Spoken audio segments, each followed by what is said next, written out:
well, it connects. Okay, so hi again, everyone. Good afternoon. Thank you for being here.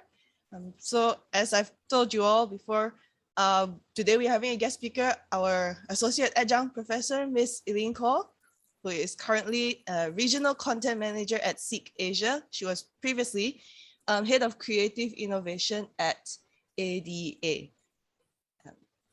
Today's topic is A Career in Creative, Finding Your Way, where she will talk about taking calculated risks in your career. Okay, so I will hand it over to you, Eileen. Thank you. You can share your screen. So everyone else, if you have questions, you can type them in the chat and we'll get to them later. Or at the end, when we have a Q&A, you can also ask directly. All right? Okay, let me know if you can see my screen. Yeah. Okay, hi everyone. Just a little quick intro. My name is Eileen. I've started my career basically in TV broadcasting. So I've done a lot of TV content.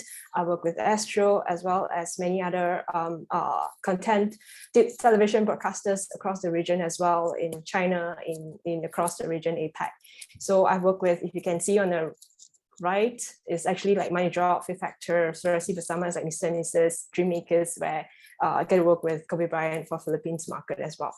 So then, and then after TV production in 2011, I joined the agency and I basically just stuck there for like good 10 years. And I'm blessed with a lot of great opportunities. I've worked with a lot of international companies and a lot of international brands as well, launching campaign via, whether is it locally in the country and also pan-regionally across the region as well. So I've worked with, I will focus more mainly on all this later as I progress through, because that would basically give you an idea of, you know, how you can actually leverage or use creative along the way as well. Like, you know, it doesn't matter where you start, but as long as you learn from every stage of your career progress, you're just gonna find your passion and you're just gonna know your way around. Okay, so yeah, I've started as designer when I was in agency, then I progressed through as art director, then I was and head over to ADA as a head of creative, you know, and then became their head of creative innovation. At the same time, I also judged the Malaysian Website Awards, and now you're a professor as well. And now I've moved on to the client side, joining marketing agency, a marketing side of things, where I'm now the regional content manager. So yeah, I've won also numerous awards. So then let me start to ask you a question. Do you know what kind of creative type, you know, are you? So if you don't know which creative type are you, of course, you can go to this mycreativetype.com. It's actually by Adobe. You can try it out and then, you know, answer a few questions to find out what kind of creative you are, right? So for me, I just did mine yesterday just to make sure, you know, so that I can speak to you. So it's very on point of what I am. So basically I'm visionary. I imagine the impossible, right? But I think this is who I am today, but it doesn't reflect who I was previously when I first started or when I first graduated, you know, and all that. So when I first joined creative exec, when I first joined, I was a creative exec at Endemol Shine, right?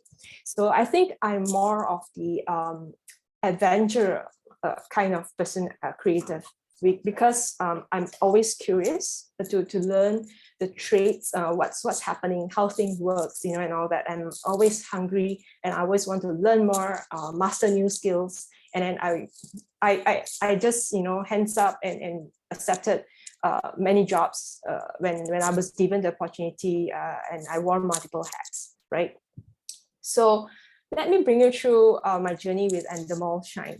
So just a bit info, I actually hate production when I was literally at your age, like literally on my last year or second, when I first started, when I was in Lim Kok Wing, I was doing creative multimedia. I hated production. I hated shooting. I hate going to sets. I hate doing, you know, all the camera scene directing and all that, right? And I hate to be in front of camera as well. So, but the thing is, the opportunity came along is that I was actually interviewed by this award-winning creative director from England, right? He won an award with BBC for his all his videos production. So the opportunity to work with the award-winning creative director was very tempting, right? So, and at the same time, it was Endemol. They have all my favorite reality shows formats, you know, like Fear Factor, Wipeout. If you can see here, is this two red balls. I'm not sure how many of you know this, but yeah, they have MasterChef and all that, right? So I was really, I really love all the TV formats. So, and with the creative director on board, I thought, okay, you know what? Why not give it a chance, you know, to try it out. I may not like it. It's not what I'm passionate about. You know, my true north is always in advertising. So I thought, okay, you know what? Let's give it a try and see where it goes.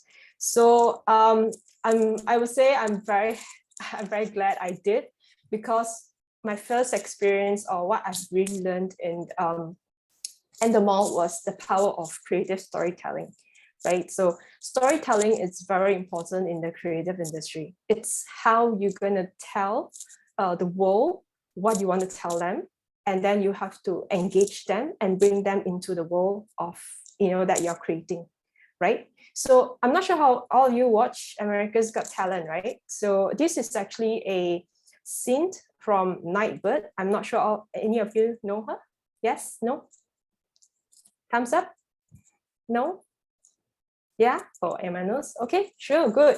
So I would skip to a part, and I'm just gonna, I mean, we all know how America's storytelling, I mean, the flow, the format goes, right? But so imagine if you start watching this video, if you start watching the video with her just starting to sing, right? Okay, I'm just gonna play here. If you're lost, we're all a little lost, and it's all right. It's okay, it's okay, it's okay, it's okay. If you're lost, we're all a little lost, and it's all right. It's all right, it's all right, it's all right.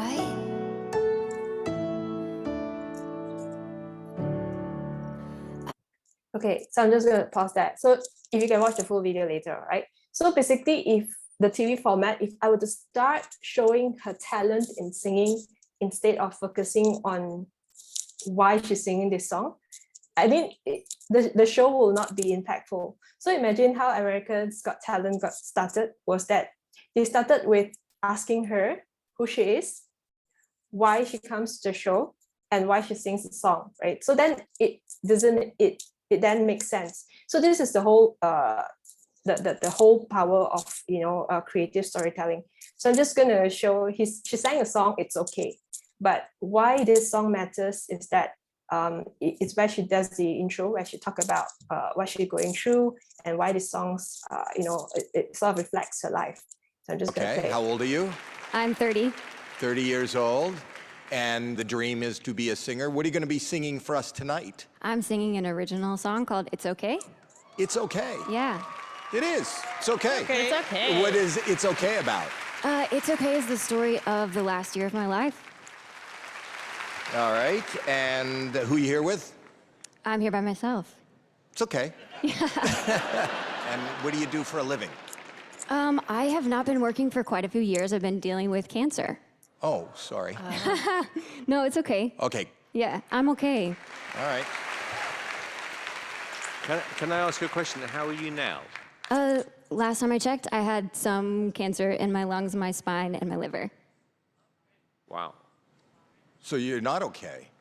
Well, not in every way, no. You got a beautiful smile and a beautiful glow, and nobody would know. Thank you. It's important that everyone knows I'm so much more than the bad things that happen to me. Okay, so now you see the importance of creative storytelling. It's also looking into the small parts, knowing who you are filming or who you are showing or what kind of content you're doing. So you need to build the story, the momentum, so that you can engage, you know, pull your audience in at the start of the show and then engage them throughout, so they understand, you know, the whole song that Nightbird's going to perform. So then, what I've learned, like in Endemol, I produced when I first joined. I was very fortunate that I was able to produce my first TV show, which was Camila Bintang. It was a kids America's Got Talent, like a kids version. So I've worked on the promotional materials. I get to look into the episode content, looking at the script, the theme, and also doing the casting as well. So during the casting, we went to a few states across Malaysia, and it was very interesting. I volunteered to be a production assistant, not as a creative exec. I've told the producers, the production team, that I want to be production assistant, put me into places where I can interact with people who are auditioning. And that is how I get all the background story, why they come, what their families, who are they with, and things like that. So the point I want to make here is that, you can join as a position, but sometimes taking up a position that is probably like a lower position or something that people do not want to do, production assistant basically doing all the crappy work at production, right? So it's okay, because then that is where you learn, and that is when you can use it to craft your storytelling later on in each of the episodes, like who you want to select to be in this episodes, what kind of team you want to focus, what kind of story you want to tell, and all that. So it's part of building the storytelling for your show. So, and also Mr. and Mrs., it was a celebrity show looking at celebrity couples and asking them questions and to see how much they know each other, right?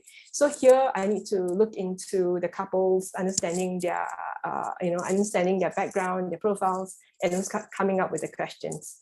Then for Fear Factor, this is always my favorite show, favorite reality show. So I was very happy that I get to work on the pitch and bring it back to Malaysia.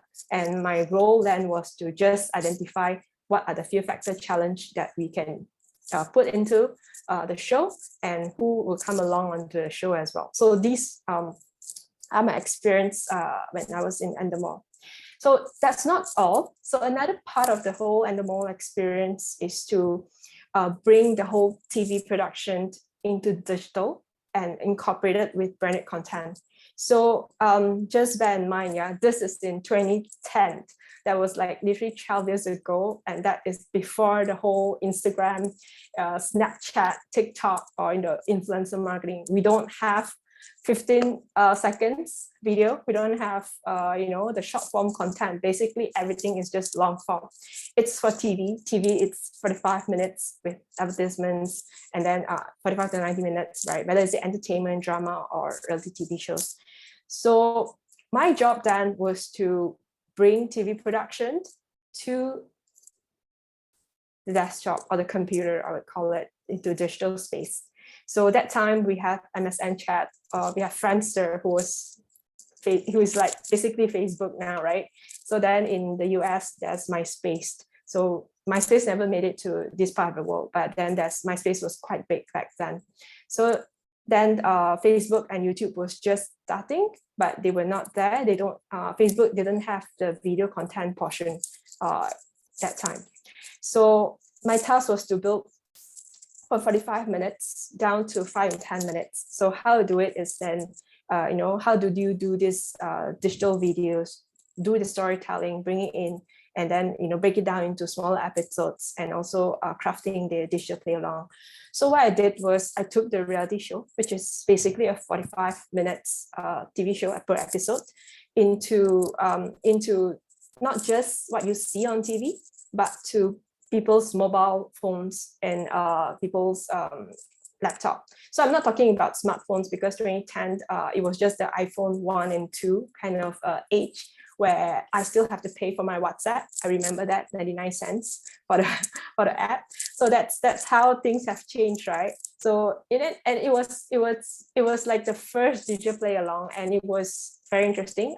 We garnered a lot of engagement, because it's not just the people that you see on screen, but you actually get to test, how well you know the show, and you get to test your knowledge as well when it comes to, the questions that are on air. So it gives the audience a bit of engagement, and it actually helps us to drive up the whole hype for the show as well. So it was very impactful.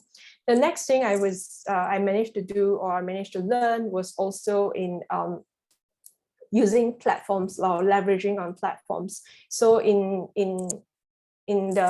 US, they actually had leverage on MySpace, but in Malaysia and across the region, in this part of the world, I was leveraging a lot on Facebook back then.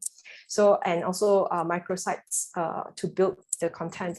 So what we did was with all this media space and with this, at the start of the .com era, right, where you build microsites for shows, we try to understand our audience a little bit, right? It gives us the ability to understand who our audience, how they behave and how they interact. So then, and how we're going to do that is we want to leverage on all these multiple different platforms, multiple different formats to build that connection with our audience.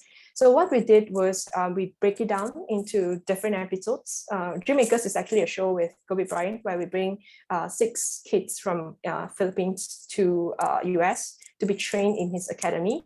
And Married on My Space is basically voting the couple who's going to get married, and every wedding decisions like wedding cakes, wedding dress are all down to the audience. They will get to select the wedding dress and be part of the wedding. So it basically gives the audience the power to decide how the episode will go, the flow of the show and things like that. So it was very interesting, and this was all back in 2010, before there's Facebook with all the emojis and the voting functions.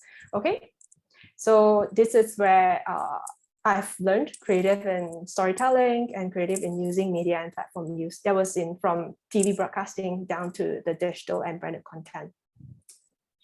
So that's what I learned. And then in 2011, after about 15 months into TV production, I've actually offered to join Loki as a designer. So Loki is not a foreign agency. It's not like the Leo Burnett's of the world, but it's a very small boutique agency in Malaysia, in KL actually. So they're just about 1 or 2 years in, and they offered me a position. And at the start, it was actually a pay cut, for me to join them. But because it's like, I was like, do you want to join? Everyone asked me, hey, do you really want to join them because you're taking a pay cut?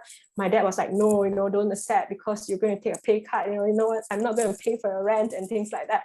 So I'm like, okay, no. So I asked myself, what am I really passionate about? When I was in uni, I said I really want to be I want to work in an agency. And then it so happened at the time, digital agency was very limited, and Loki was very specialized in digital. So then I joined them, and then I progressed through as well to art director as well in 2016. I'll tell you why it took me so long later on as well. So at Loki, this is where I learned I learned brand building and how to build brands, and then expand that into the communication and content strategy. So I was fortunate. It was a time when Facebook was just starting to grow, and that's Instagram is starting, but then Facebook was the main thing, right? So and the first few brands that joined the space was a lot of international fashion brand. So I had the opportunity to work with Gap, Banana Republic, the Senza, Superdry, and things like that. So we created, a whole campaign around the whole digital space, and this was just the start, in 2011. And these are some of the samples. So also, I had the opportunity to work with many corporate brands as well, like Axiata. Back then, this was in 2016. And, in 2016, as a corporate brand, Axiata actually owns 6 telco companies across the region. And they have literally no presence at all on social media. They don't have Facebook, they don't have Twitter, they only have YouTube, right, to host their videos. But that's about it. There's nothing, hardly anything. So as a corporate brand of that measures, as a GLC, they need to have, and that's and I was glad that I was given the opportunity to work with them, build it from ground up, and help them to become the most loved brands last year when I was still at ADA.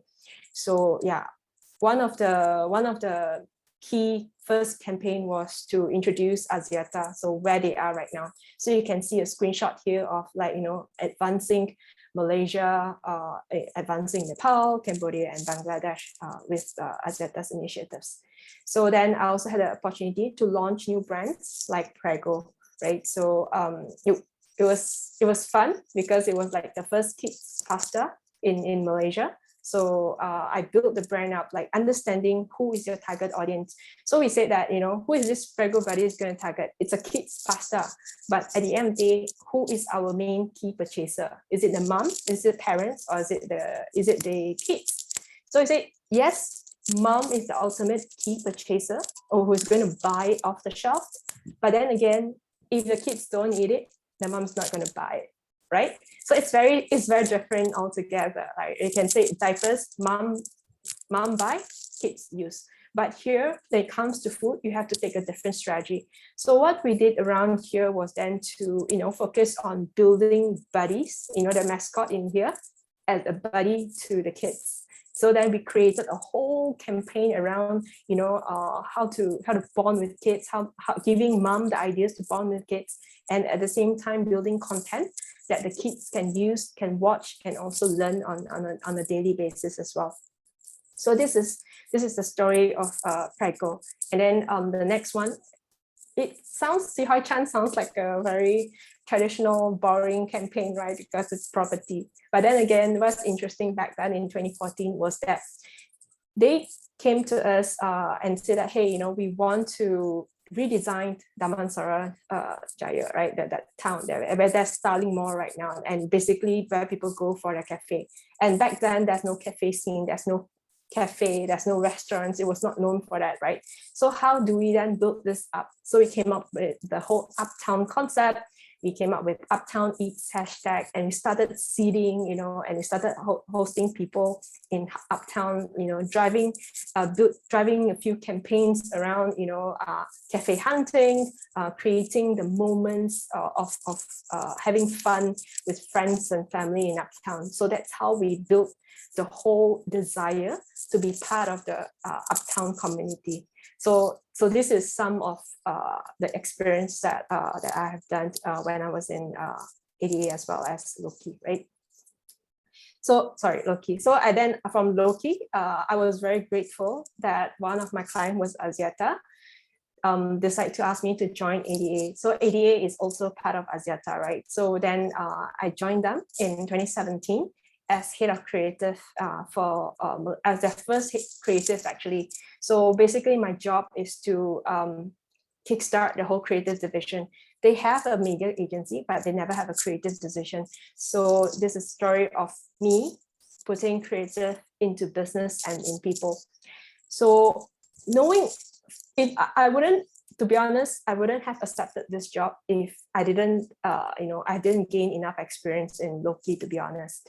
And Loki, I actually not just the designer or not just an art director, but actually had the opportunity to lead a lot of the accounts that I was in, right? So being the account director, being the account lead, dealing with clients, talking to clients, project manage everything. So when, sometimes if you go beyond your normal job title, and that is when you actually learn. So as an adventurer back then, this is how I master my skills, right? I wear multiple hats to do the job I need to do. So then this opportunity with AdPartner or ADA came along where they said, hey, we want to build a new creative divisions. We want to rebuild the Malaysia business. And that's when I joined them as the head of creative. So zero business when I joined them, basically not making profit at all. So then within the first 6 months, I would say we won the Timberland regional account and also then won TGV media pitch and things like that. So what I've learned here in ADA is also the business, right? You have to be very creative in your business offerings. I built the whole creative services from scratch, like identifying what kind of offerings or what kind of services that I want to offer to our clients, and how to build the people, how to hire the people and build a team that matters. So one of the things that I'm really proud of, I would say what the legacy that I've left behind was doing a whole data-driven creative as well at the start of that. And we have won numerous awards out of it.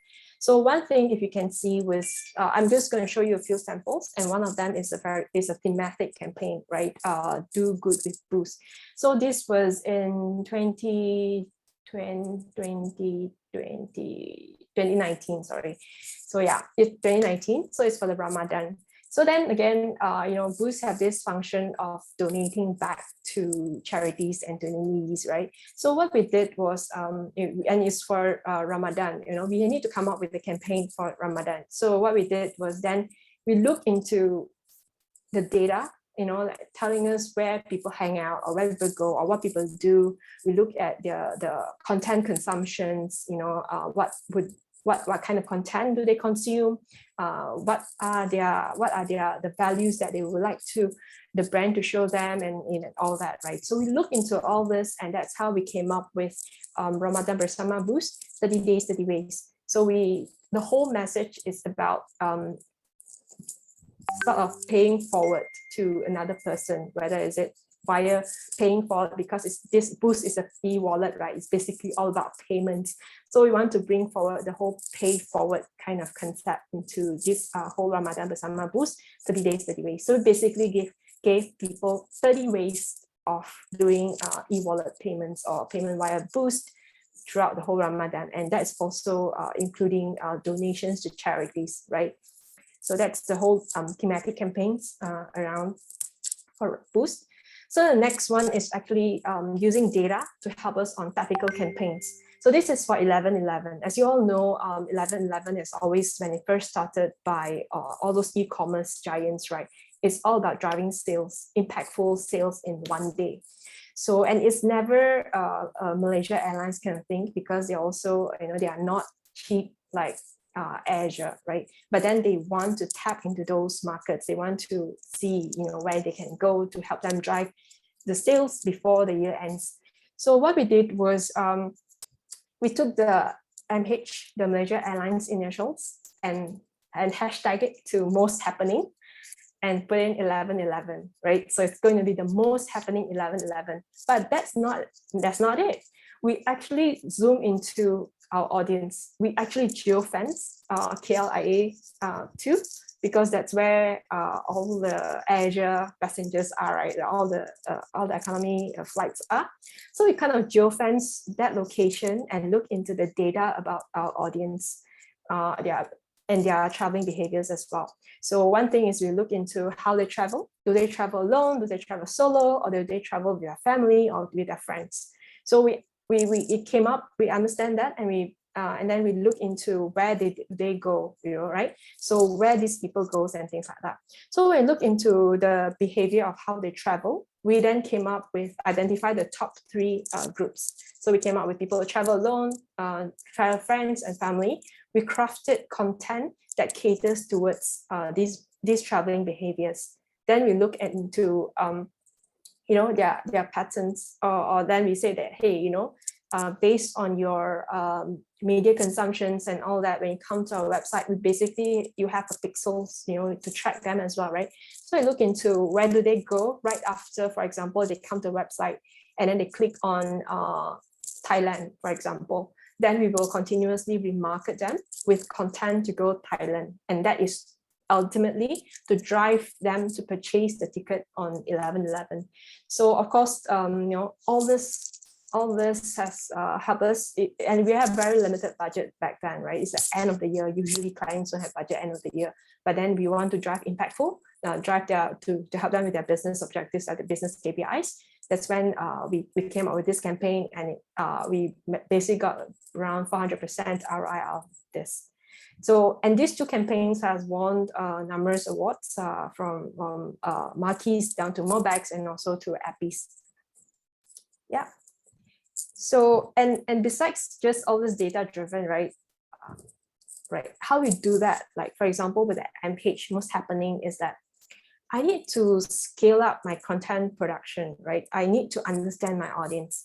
I need to do more than just coming up with one idea and expand it to social content and things like that, right? So I actually leverage on innovations, or I would say leverage on technology, artificial intelligence and machine learning to help me achieve that as well. So that's when we look into the target audience, right? You look into how to reconnect with our desired audience? How do you build that emotional connection based on their needs and what the gap that the business is offering? And then how do you continuously drive brand advocacy?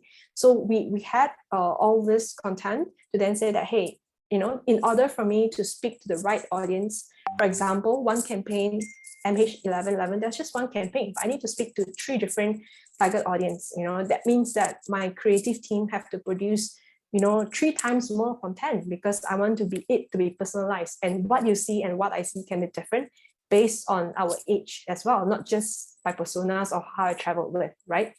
So then we leverage on machines to help us build creative automation to scale up our content, and then also automation to speed up our content creation as well as speed up culture.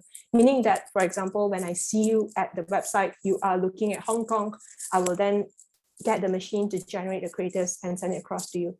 So that's the whole speed of creation to targeting and to sending it out to the recipients. So that's how innovation and technology come into play.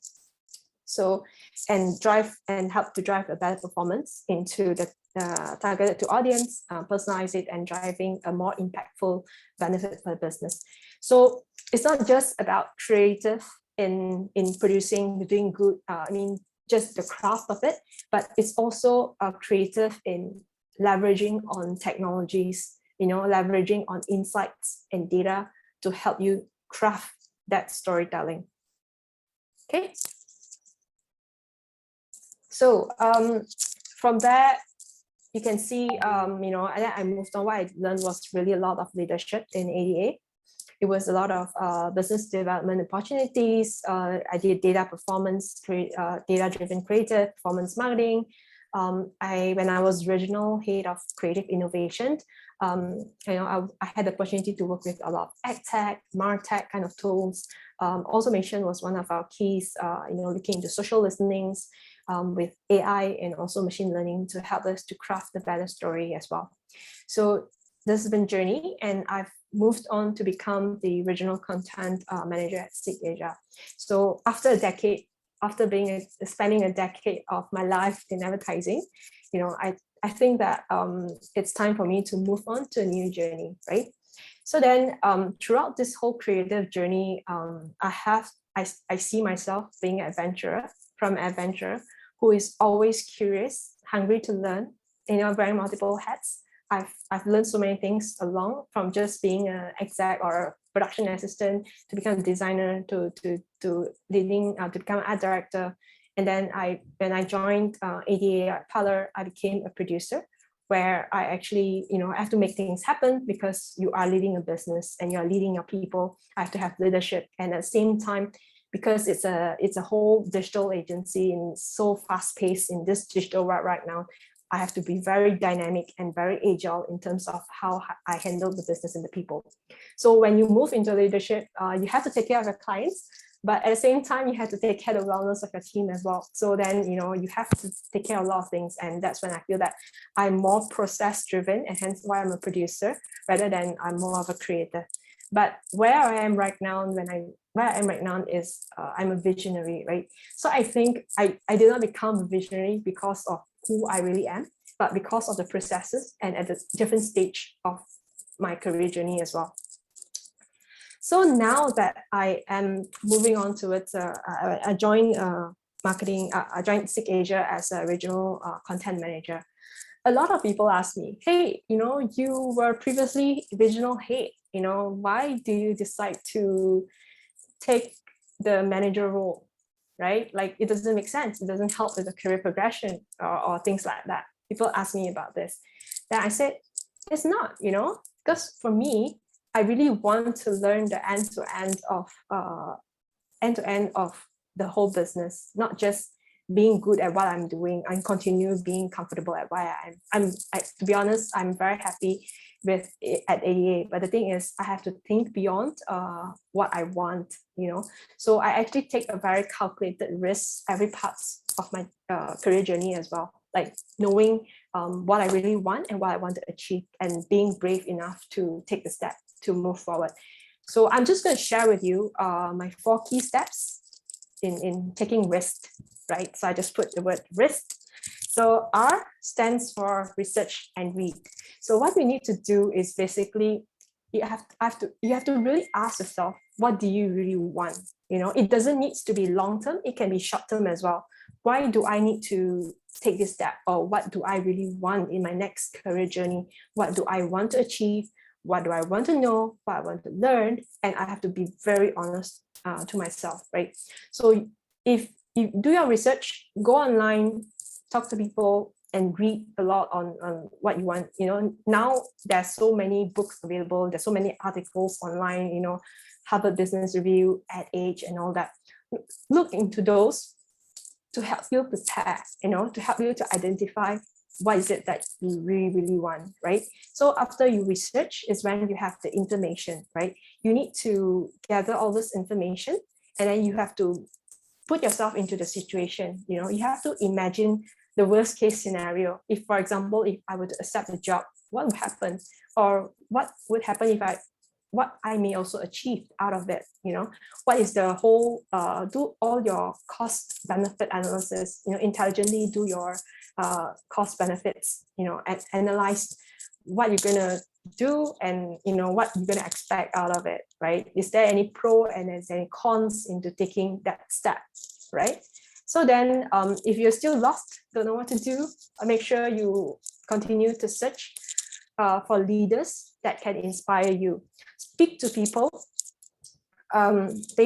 speak to people to get their leaders in industries, or, you know, seek mentors. If you have mentor in your uni, your senior or lecturers, or anyone when you start working, you know, you'll probably meet someone who is probably not your manager, but someone from another department who can be a mentor as well, or people that you connect with through conferences that you attend.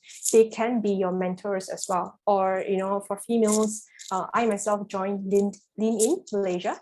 So that's when also I get to speak, or I get to look for mentors, like female mentors, to guide me as well. So then again, you also need to speak to your peers as well, not just yourself, but you need to your friends to, hey, you know, ask them whether are you on the right track, you know, speak to industry leaders in terms of your career progress and your career decision. Are you making the choice wisely and things like that? But don't let all this noises, you know, limit yourself. Always know what you really want, and then, you know, ask the right questions. Don't ask questions that at the end of the day will confuse you even more. And write down every single finding. And I think writing down actually helps me a lot, because then, you know, when I write down, as I go through my whole risk analysis, I get to strike out things that doesn't matter to me at the end, right? So then you say, okay, what matters to me? And then that's the decision that you're going to make, right? So K is for keep an open mind. Be open that whatever that you do, you're probably going to fail. So you have to accept the fact that, you know, the chances of failure is there, and learn every time when you fail, learn from it and move on fast. And this is not just about making a decision in your career journey. It's also when it comes to your work as well. When you do anything and make a key decision in your personal life as well. So make sure you learn from all the mistakes that you have done and move on fast, okay? And do not limit yourself. Don't say, oh, I'm a designer, I will just forever be a designer, and the most is I'm just going to be an art director. Basically, that was just my goals, but I didn't know I could become head of creative. I could not know I could drive a business. I could not drive business, build a team, you know, and drive a whole creative innovation space that, you know, no other agencies have yet to explore, and being the first in an industry to do that. So I didn't know I could do all that. So just make sure that you have an open mind to be able to take up the job as when it comes along. Yeah. Cool. What time is it? Okay, 12:45. Okay, I leave 15 minutes. If you have any questions, do ask me. Can unmute yourself now? Thanks, Eileen. Yeah, and we're open for questions now. Are there any questions from the floor? if not, maybe just to start off, Eileen, I'll ask you some of the questions that were submitted earlier. Okay. Okay, so there's one question here that says, what are some of the biggest differences between a brand strategist and a creative strategist?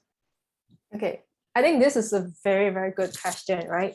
So a lot of people confuse between brand and creative, but now as where we are heading in the industry, we don't usually differentiate these two. We just say strategist, right? So what's the difference between brand and creative? Brand strategy basically focus on building the brand. Like how do you want to position the brand in the market, and how you want to build that brand love or the brand culture, right? So if you're still not sure what is all this all about, you can go on to Netflix, watch the Abercrombie and Fitch documentary that was out recently, and look at the beginning of how they built the whole brand, like how they position themselves, knowing who are their target audience. Like, you know, the people that I've targeted, drive this car, not drive a Jeep, not the sedan, that kind of stuff.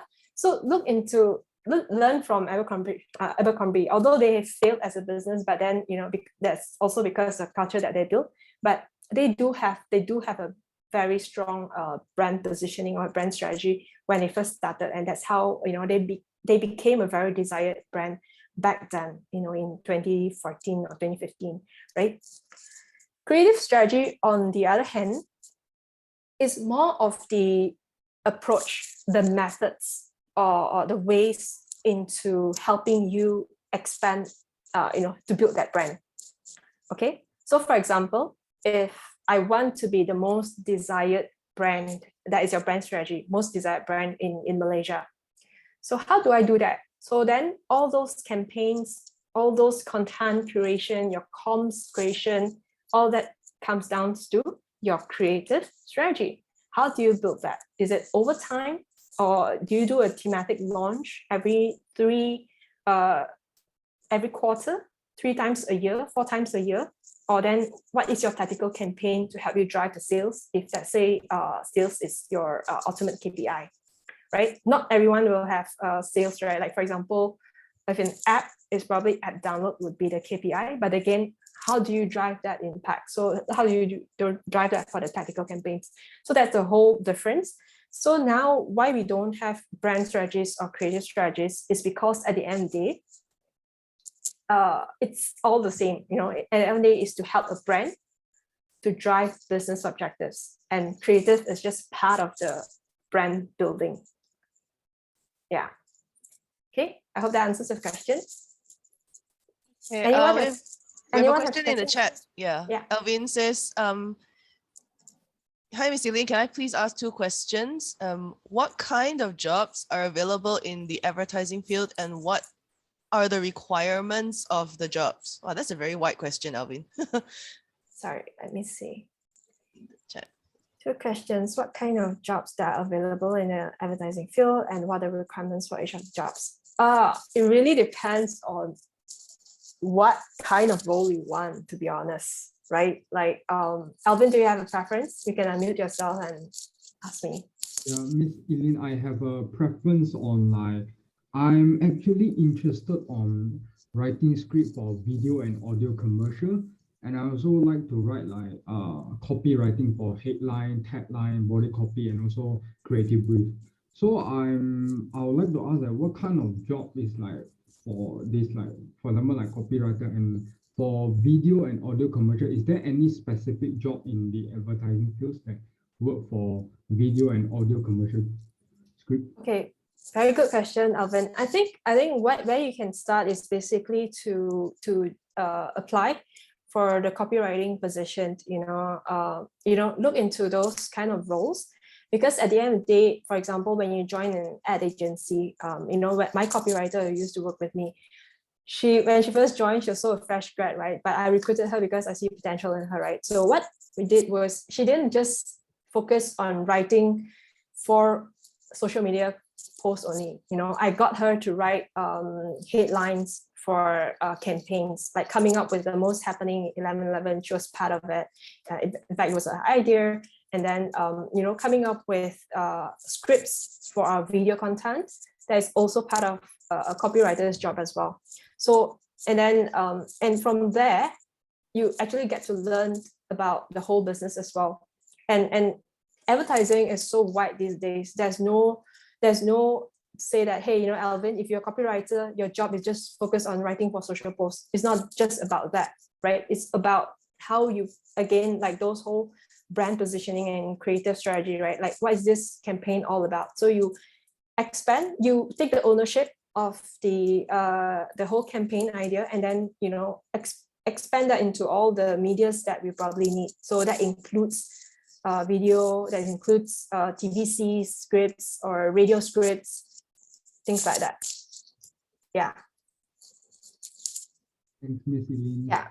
Yeah. And also, as a copywriter, you can be also a creative director as well as you move on into your journey in advertising. So not just someone as a designer can be creative director, but as a copy, you can be a copy creative director as well.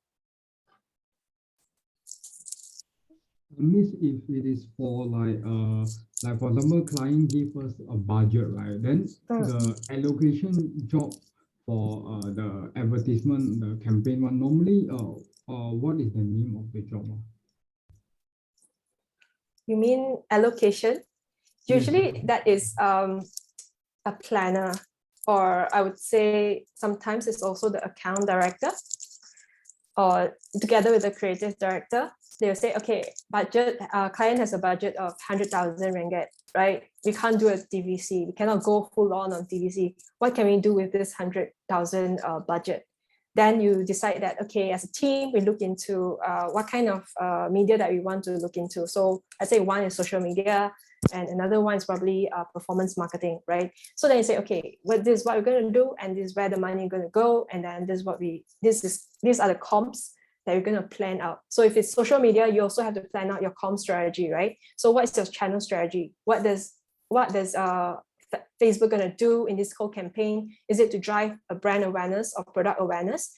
Or is it then, do you focus on Instagram as your engagement, because you have so many people on it who basically Instagram now is a lot of engagement, right? Like in stories and things like that, voting, posts and all that. So you can use different channels on a different role spaces as well.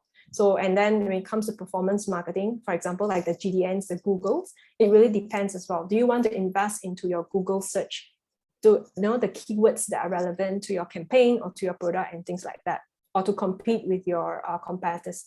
So usually the more senior people on the account will be deciding the outcomes, the execution of it.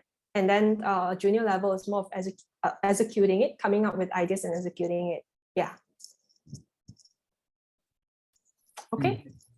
Thank you. Got a few more questions in the chat, Eileen. Wyman asked, do you have any book recommendations for data-driven creative? No books. No books, Wyman. What I'm going to say is go online, just do a Google search. I mean, there is, or you can just go for you can go to the bookstore. But for me, how I learned was actually be part of a data-driven kind of a company that actually focuses on data-driven. Because at the end of the day, if you're not exposed to the data, you will not know what kind of data you can use to help you in your creative messaging or your creative campaign. So there's so many data, and all this data comes in, and it changes very fast. The whole industry progresses very fast, especially in digital world, right? One story go up, 24 hours is gone. Or like one campaign, one challenge can go up and it lasted a few days and then dies off. And some challenges lasts forever, right? And things like that. So you just have to be always updating your skills, and always find new ways to get new data, learn new data. Or if you have companies who use like social listening tools, leverage on that as well, because social listening tools allows you to tap into what the sentiments like, what conversations that's going on online, for the brand and for the in the market, and also understanding the sentiments around your audiences as well. Yeah. Okay. The other question from Hazel there is, may I know if you developed any other skills outside of your uni course, and what are they? Oh, Maybe what did you study in Lim Kok Wing to begin with? okay. Actually, before that, I was actually a comp science graduate. So my first degree was actually in computer science and software development. So it's very different. That's like using another side of my brain versus the creative thinking side of me. So I really like creative. So then I did creative and multimedia in Lim Kok Wing, right? So I would say school is school, but when it comes to real work is when you actually get the whole new different experience. If you see how I progressed through my career journey, right, I basically learned bits and pieces along the way to help me to be who I am today.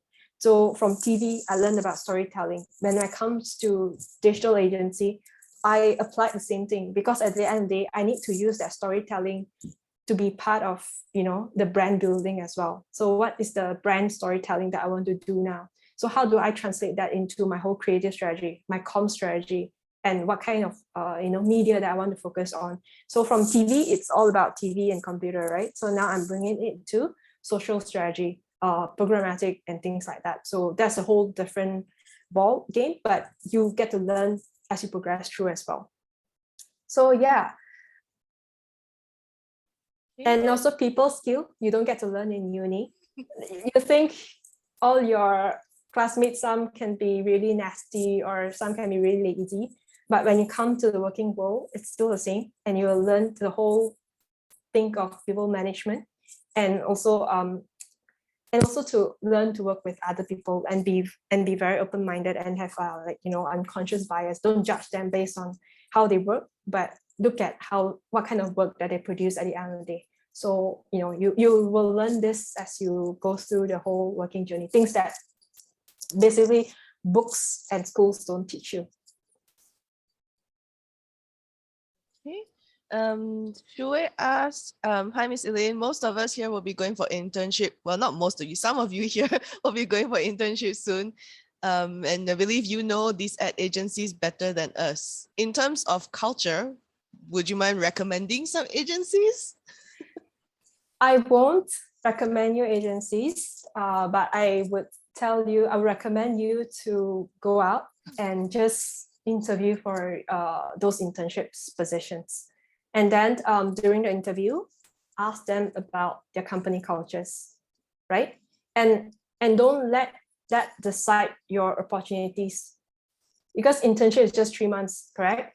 So again, ask for opportunities, ask for what can the agencies help you to learn and to grow in your next career journey. Do they give you full-time job opportunities? I think this is more important than understanding in terms of culture. Like if they have a learning culture, great. It's a great opportunity for you. So go for that. Don't don't limit yourself, because again, company and culture changes very fast as well. People move from one company to another, and usually in ad agency, sometimes it's in a group, because if one creative director leaves a company, usually the whole team will follow the creative director, and again, then the whole team culture will change again, right? When new people join and things like that, when new leadership, new CEO, and these are things that not even HR can control. You can control, but then not fully, right? So I would say look for opportunities, just continue to go for interview, and then most importantly, have a conversation with your reporting manager, understanding what you can learn and achieve out of it. Okay. Wait, let's see. There was another question. Let me scroll. I think Ayman raised his hand. Yes, Ayman, you want to ask your question? Hi, Miss. Hi. I just want to ask, since you mentioned just now that your degree started with computing science and then it's totally different from what you're doing, and as your journey progresses, you learn bits by bit, so it's constantly changing. I just want to ask, like, for us, that's where our core degree is advertising and brand management. It's possible that for us to shift into the content creating team or the production team for video shooting and everything.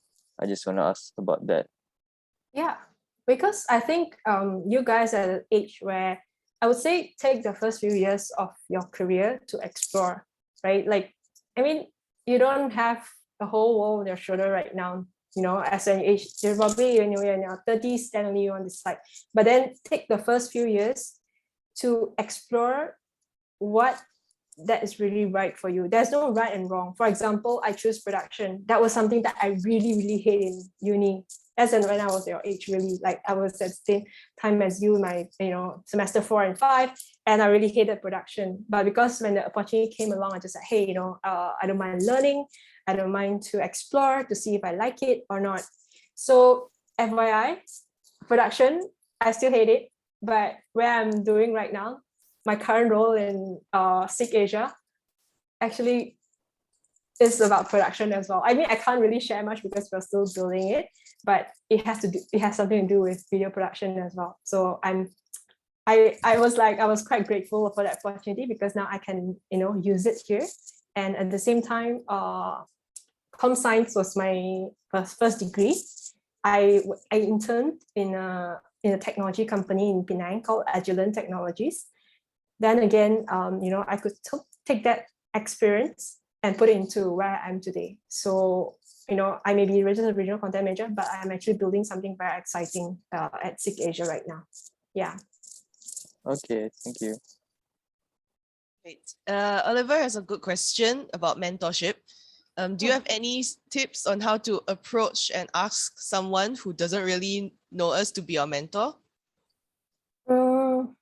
Yeah, so for me, I actually joined, like I shared earlier, I joined the Lean In Malaysia for me because Lean In Malaysia actually have some programs along the way as well. Like 1 year, they probably have 1 or 2 programs you can join, and they do have female leaders who are willing to be mentors to young leaders like yourself, right? So I joined the program, attend a conference, get to know more people, exchange contacts with them, or you can connect with them via LinkedIn, message them, ask them for advice, reach out to them. So there's no harm in reaching out to people that you look up to, and then just make sure you put yourself, be active out there so you get to know more people. And that's how you get to, widen your network and circles. And then that's when you get to know who will be a good fit as a mentor to you. So it doesn't necessarily needs to be someone in the industry. It can be someone from your work as well. So for me, myself, when I was in ADA, my manager is COO, right? So I cannot go to my COO, Chief Operation Officer, like every day because, at C levels, they are always very busy and they have like so many things to handle, right? So I actually look for regional heads as well, people who are of my same level, and make them my mentor, or we just co-mentor each other, like someone who I can go to speak to. So they are my peers, they're also my mentors, and we are each other's mentors as well. Doesn't mean that it has to be one way, it can be 2 ways of mentoring each other. Okay, maybe we'll take this question that was submitted earlier. Is it a wise choice to bring your hobby into your career? Like, how some people turn their hobby into their job? Like, do you think it's a good idea? Because some people hate it after that. So, what do you think? True. Okay, so when I was in uni, again, at your same age, one of my lecturers asked me, would you do what you love, or would you rather love what you do? Right? And I would say up until today, all my jobs, although there are times when I really, really hate advertising because of endless sleeps, no life at some point, when you're doing the pitching and all that. So, but the thing is, when you look at all those achievements, when I look back and say, hey, I do love my job. I'm still passionate, when we lose a pitch, all of us got so, sad, rejected and all things like that. But again, it's the passion that will continue to fuel us to take on the next speech and be better at what we do. So sometimes it's good to have passion, and that will help you, that will drive you to be better and to continue to, to work, motivates you. So yeah, I mean, just find if you feel that your passion is slowly dying, right? Identify what was the trigger. Is it because you're burned out? Or is it because you're really stressed? You don't have a life outside of work? Then, find ways to handle those problems. Because I'm sure if you're passionate about something, you just don't give up one day just because, your life sucks. Yeah. Okay, that's a good answer. Sam, I believe you had a question, right? Do you want to ask it? Hi, Miss. Thank you so much. So, hi, Miss Eileen. Looking at your time in the media industry, so do you think that work-life balance exists in the media industry? It does. I would say COVID makes things happen. No, actually, you have to set your own boundaries. To be honest, when it comes to advertising or in the media industry, right? You have to set your own line and where you draw the line as well, right? Yes, when it's pitching time, when it's peak season, sometimes you just have to pull, one or two nights, all night long, you have to work through. But then again, make sure that you take care of yourself. You need to know what you want at the end of the day. So for example, if let's say, okay, I have to work night, I don't have time to sleep, I only have like 2-3 hours for a whole week, and this continue for 1 month. I was going through that as well. So I allowed the work to consume me, and I got myself into a very bad accident. Then I said, hey, I reached out to my HR and I told them that, hey, I'm going through this right now, how can you advise me? Or reach out to people or your manager, let your manager know, what kind of boundaries you want to set.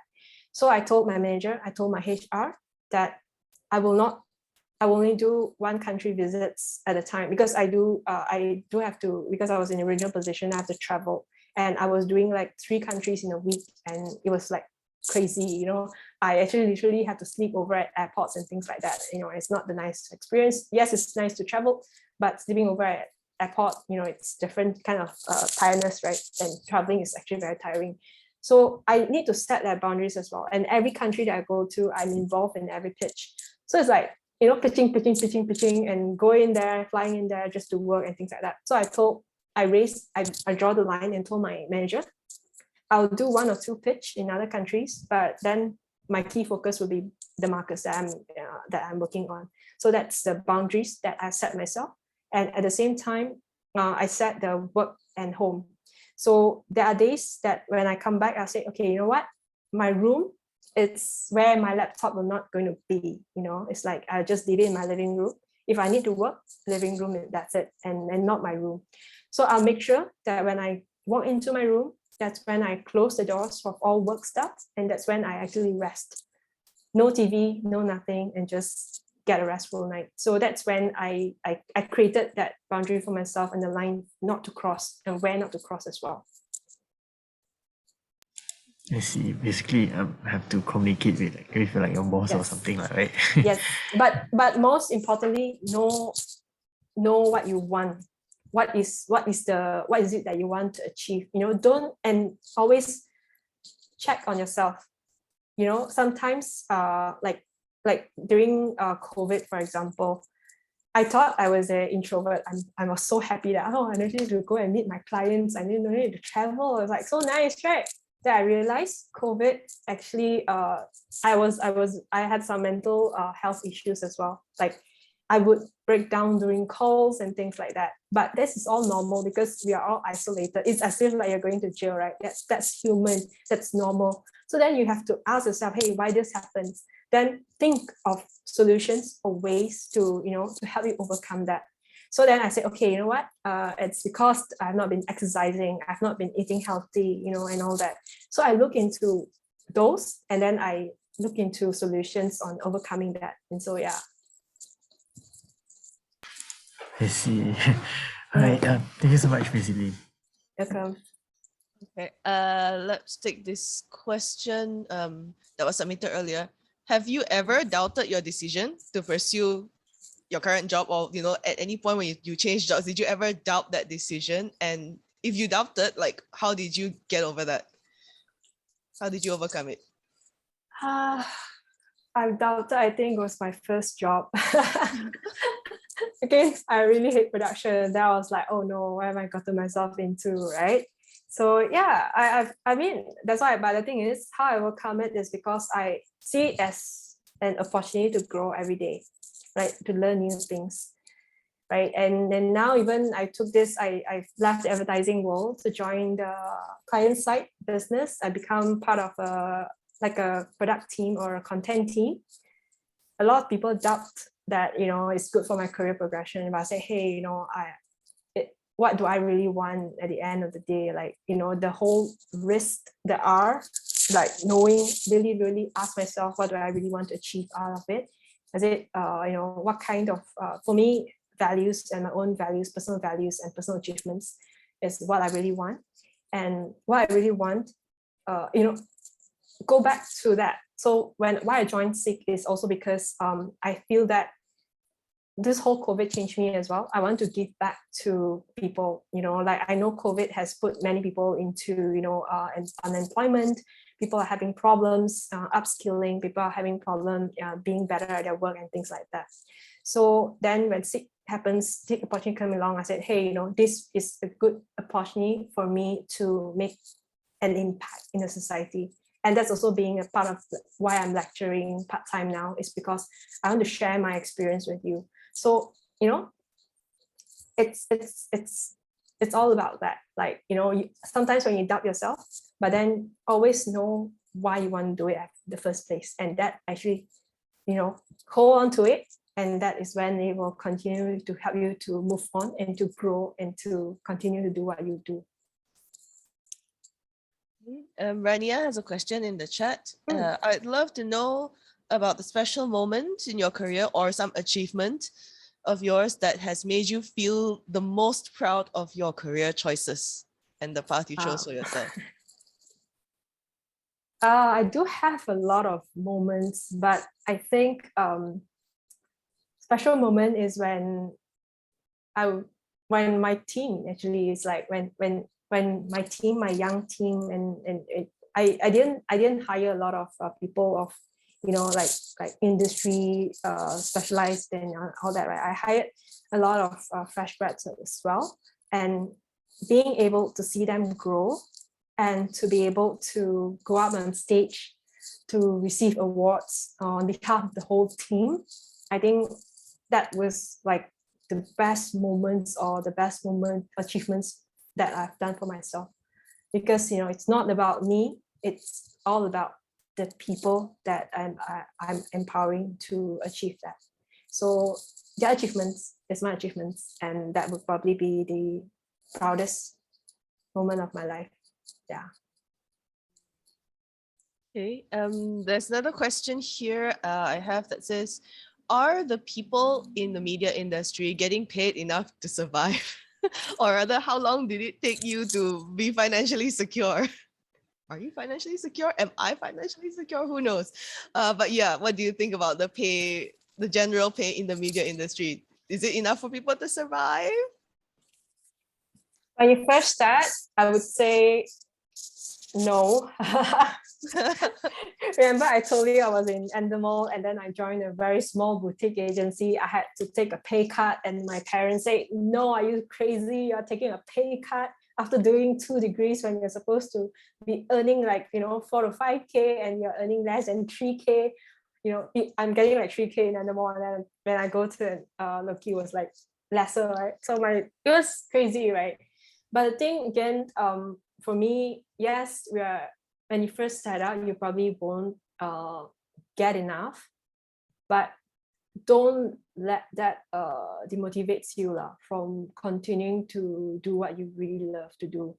And that's why always, from my experience, I would say don't give up. Learn something new every day at your job.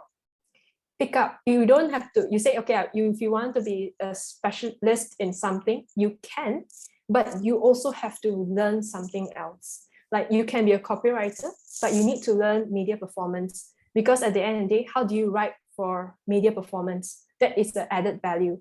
And that is when you apply for new jobs, that is when that will help you to, get better opportunity, to get picked and get demand for higher pay. So the more experience you have, the more skills you have, and that's how you get to become more demanding.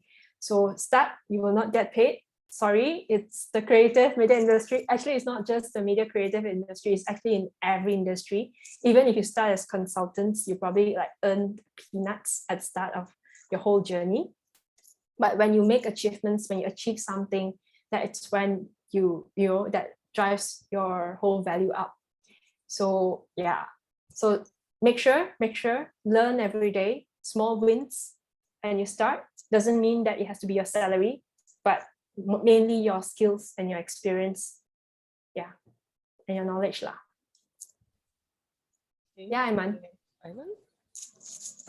Miss, hi Miss. Just want to ask, since like next sem is our internship, and I really don't know how's internship is like, and even after graduation, I don't know how's the working life is like. So I just want to ask, when we go for internship or apply, do we have a choice where we can apply to, let's say, I just want to apply internship to be a copywriter only, or just a designer, or is it like the work is like given to you all at once, like you have to do everything? And even for after you graduate, when I apply a job, do I also have the choice to be like, I just want to apply a job as a copywriter only? Or is it also like, you gotta do media planning, you gotta do graphic designing, you gotta do everything there? Is it like that, or we can choose? No, so internships are any roles that you apply to, usually you have one specialized role, right? So what is your, like say it's copywriting, so you say then you apply for the copywriting internship position, right? But then again, you have to ask, hey, when you are at your job, then you ask yourself whether do you want to learn something else, right? So that's when you say, hey, you can be, your major is copywriting, but I want to learn media performance. You won't be able to do media planning, for example, but you get to learn the gist of it. Then if you like it, then you can move on to that media planning direction. But then you have at the start of the whole thing, be good at what you're supposed to do. And then at the side, do it like a side gig. You have to do volunteer for, other jobs or other tasks. Because that's how you learn. So when I was in Loki, I was a graphic designer, but then I didn't say, I was designing like websites, apps, design UI, UX and things like that, right? Then I stood there and said, hey, I can present this. I told my boss, I can present this to the client if you're okay. Okay, so I became, in a way, I step up, I presented, and then I managed that relationship with the client, right? So I became, in a way, it became account exec, but I was still graphic designer by, like primarily I was just designing, and just was just that account that I became a account servicing or account manager. Then that I learned something new. Then I said, okay, now that we are going into development of this website, so I want to do the project development as well, project manage the whole thing. Then it's not again, I was just a designer, but then again, it came, very easily, because I just have to tell the programmer, what kind of features or what kind of animation I want in programming, Java and things like that. And they do the whole thing. So then I get to learn as well. So, it's just be good at what you're supposed to do. But if you have the capacity to take on new roles or doing side gigs and additional jobs, then do it. But be careful when you take on side gigs, because you don't want to burn yourself out. You need to know what is your capacity. If you are only able to do 80% from your 8 hours of job per day, don't hands up and accept 160% of work that you need to do, because at the end of the day, you're just going to burn out and say, oh, I hate the industry, I'm not going to do it anymore. And that's when you start to turn your passion into something you hate. Yeah, do it slowly, just a step at a time. Oh, I see. So we ask and then we volunteer in a way. Yes. So okay. you will be given a specific role, a specific task to do. So if you don't know, and especially when you are new, just tell your manager, say, hey, can I get more guidance? You know, because that's the whole thing about being new, is that you get to ask and you get to tell people that you don't know and you want to learn from them. Thank you, Miss. Okay. Okay, maybe we take this pre-submitted question. Generalist or specialist? Does the market want specialists who have, you know, a deep understanding of like one area, or does the market, like, do employers prefer generalists, people who know, you know, a lot of different things, or, you know, in the industry across discipline? Generalist or specialist? Actually, there's a demand for both, to be honest, and also depending on the position, right? So for example, if I were to start a data science department, I cannot hire a generalist. I need to hire someone who actually knows how to do data engineering, about data, right? Like how do you do analysis and all that. I need someone who are specialized in that to do that, correct? So generalist is when I'm looking at someone who can, in a more generalist position, like project manager, account directors, and things like that, right? So you are generally you have a general understanding of how to manage the account, how the system works, and things like that, right? How the advertising works and the processes of it. So we then hire generalists. So it doesn't need to be, you know, should I focus on being a specialist or should I be focused on a generalist? You know, there's no such thing. And then there's a demand for both, actually. So for me, myself, I don't see myself as, I don't really specialize in certain things, maybe some of the jobs, but then as I grow, becoming a generalist has put me in a position where I can do more than just who I am. Yeah. But doesn't mean that you cannot, you have to be a generalist, you can be a specialist as well, because then you will be like, you know, the people in demand, and you get to be good at what you're doing. Yeah. Okay. Right. Maybe we see if anyone else here has any questions. I don't want to keep you here forever, Eileen. So, to those who are still here, not bad, 30-something people still here. Any questions to ask Miss Eileen before we let her go? Anything? Just give a second in case people are typing. It's usually a lag. Okay. While we wait, maybe I'll ask one last question. One of the pre-submitted questions. How would you deal with realizing a job isn't good for you? Look for a new job. Good answer. Yeah, I think if you realize that you don't like the job, again, do your analysis, understanding why you don't like it, right? Like, for example, you say, hey, I hate writing copies for GDN banners, for example, right? Like, or for performance marketing, I really hate to do that. So then what do you want to do? What kind of copy, what kind of writings that you want to do? So if you say, okay, I really want to do script writing for TVC commercials and all that, then look for jobs that allow you to do that. Or, you know, just understand what is it that you really don't like? What is it that's driving you up the wall? What is it that's burning you out? Is it the long hours? Is it, then, you know, if it's long hours, you don't like a job because it's so stressful, there's a lot of politics going on in the company, or there's a people that you don't like to work with, you don't like your manager, you don't like your colleagues and things like that, then, you know, eject yourself from that situation and look for jobs or look for smaller companies that probably won't have as much conflicts or politics than in bigger companies and things like that. So you have to understand what you really want, what was your problem, and then look for new options that doesn't have those. And Natasha has asked in the chat, how do you deal with a tough boss? Okay, again, it's all about understanding what is a tough boss. Okay, tough boss, is he demanding, as in like constantly messaging you 24/7? a tough, or is it a tough boss that doesn't understand you, the job that you're supposed to do? You know, what kind of tough boss, right? Again, then say, okay, understand the situation. It's all about analyzing the whole problem and the whole situation again. Like, and then again, if you don't have the answers, speak to people. You know, the whole risk analysis, go and research. Go online. There's many self-development. There's many, you know, negotiation articles online, many content that are available.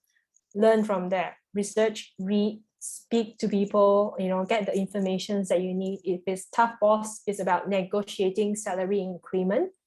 Learn the, you know, the negotiation skills, you know, learn about how to negotiate and to get a better salary. So if there's a tough boss that you're looking at, yeah. So for me, if let's say my boss is not available all the time, like because it's a COO, right? So I'll make sure that, you know, every time I get to speak to him, I tell him the key important things that he needs to know. Yeah. So then again, it's not like, he's not like tough, but then again, you know, tell him, demand that, hey, you need to give me 1 hour a week, for example, and then, you know, slowly progress from there.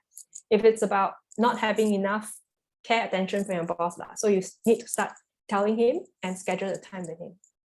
So yeah, really depends on the situation that you've been through, but do your research. Go online and read. There's many things available online these days. Okay, I think with that, we will end and let you go. Thank you so much for your time, Ilya, for answering all these questions. I think it was like half an hour plus more of Q&A, but there were some very interesting questions. And thank you for all your advice to the students and your insights on the different aspects, I guess, of the whole media industry, from the, you know, the art, the production, the art, and the data. Right. Okay. Thank you, everyone. You can reach out to me on LinkedIn as well. Yeah. Okay. Okay. Bye. So bye, Lynn. Thank Bye. you. Thank you. Okay. For students, everyone, thanks for being here. You are free to go, but my professional media workshop class, the 4 of you, I'd like to speak to you, so just hang around a little while. Okay.